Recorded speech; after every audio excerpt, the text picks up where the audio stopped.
Hi అండి, మీరు ఎలా ఉన్నారు? నేనైతే చాలా బాగున్నాను. మీరు కూడా బాగున్నారని అనుకుంటున్నాను. ఈరోజు పచ్చి రొయ్యలు దోసకాయ వండుతున్నానండి. ఎలా తయారు చేసుకోవాలో చూద్దాం, వచ్చేయండి.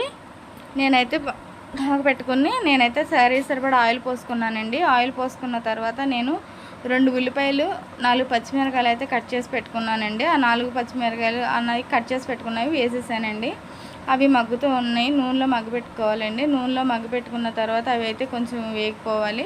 వేగిపోయిన తర్వాత నేనైతే కొంచెం పసుపు అన్నది యాడ్ చేసుకుంటానండి. పసుపు వేసాను. పసుపు వేసిన తర్వాత మనం కొంచెంసేపు ఉన్నించి పచ్చి రొయ్యలు అనేది శుభ్రంగా క్లీన్ చేసి పెట్టుకుంటాం కదండి, అవి కూడా యాడ్ చేసుకోవాలి. పచ్చి రొయ్యలు నేను క్లీన్ చేసి పెట్టుకున్నాను, అవి కూడా యాడ్ చేసేసుకుంటున్నాను.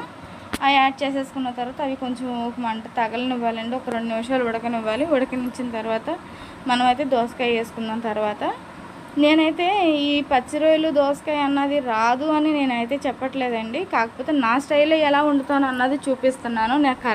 నేను వండే పత్తి కర్రీ అందరికీ వచ్చింది, కానీ రాని వాళ్ళు కూడా ఉంటారు కదండి. అందుకని చెప్పేసి నేనైతే ఇలా చెప్తున్నానండి. నా వంట అయితే మాత్రం ఎవరికి రాదా, మీరు చేయరా అని మాత్రం అనుకోకండి. ఎందుకంటే నేను రెగ్యులర్గా చేసేది ఇలా చేస్తాను అని చెప్పి మీకు పెడుతున్నాను. రానోళ్ళు ఎవరన్నా ఉంటే చూసి నేర్చుకుంటారని పెడుతున్నాను, అంతేనండి. నేనైతే పచ్చి రొయ్యలు దోసకాయ అని లేకపోతే ఏదైనా కలిపన్నాను అని నేను అల్లం వెల్లుల్లి పేస్ట్ అయితే యాడ్ చేయనండి. అసలు చేయకుండానే వేస్తానండి. నేనైతే ధనియాల పౌడర్ని అయితే వేస్తానండి.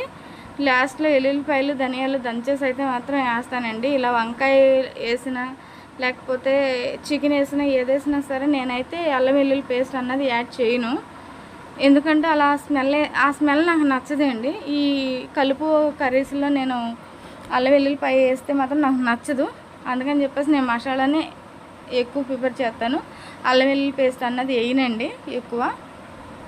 నేనైతే ఇప్పుడు నేను చేసే వంట అయితే ఎవరికి రాదని మాత్రం నేను అనట్లేదండి. వస్తుంది, అందరికీ వస్తుంది. ఎవరి స్టైల్లో వాళ్ళు చేస్తారు కదండి. అందుకని నా స్టైల్లో ఎలా చేస్తున్నాను అన్నది చూపిస్తున్నానండి. ఇలా కొంచెం దోసకాయ ముక్కలన్నీ వేసేసిన తర్వాత మనం కర్రీ సరిపడా ఉప్పు వేసుకోవాలండి. కర్రీ సరిపడా ఉప్పు వేసుకొని కర్రీ సరిపడా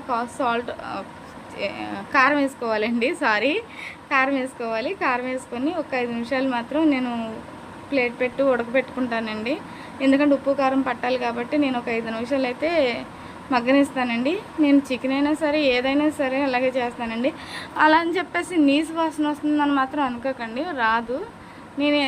ఒక్కొక్కరి టేస్ట్ అలా ఉంటుంది కదండి. నా టేస్ట్ అయితే ఇలా ఉంటుంది. నేనైతే అల్లం వెల్లుల్లి పేస్ట్ వేయనండి. అందుకని చెప్పేసి ఇలా వండుతారా అని మాత్రం అనుకోకండి, నేను ఇలాగే వండుతానండి.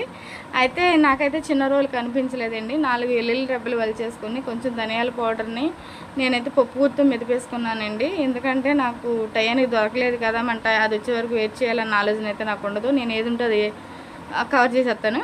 ఇలా అయిపోయిందండి. అయిపోయిన తర్వాత కర్రీ కూడా అయిపోయింది, దగ్గరికి వచ్చేసిందండి. ఈ ధనియాల పౌడర్ని ఆ కర్రీలో వేసేసుకుని మనం ఒక 2 నిమిషాల ఉడకనించి తీసేసుకోవడమేనండి. అంతేనండి. దోసకాయ పచ్చి రొయ్యలు ప్రిపేర్ చేసుకోవడం అంటే వండుకోవడం అంటే ఇంతేనండి. నా స్టైల్ అయితే ఇలాగేనండి. మా అమ్మమ్మ నాకు నేర్పింది. మా అమ్మమ్మ నాకు నేర్పిన దాంట్లో అల్లం వెల్లుల్లి వేసేదండి, నేనైతే వేయను. కాబట్టి నా వంటలు నచ్చితే లైక్ చేయండి, షేర్ చేయండి, సబ్స్క్రైబ్ చేసుకోండి. Thank you friends.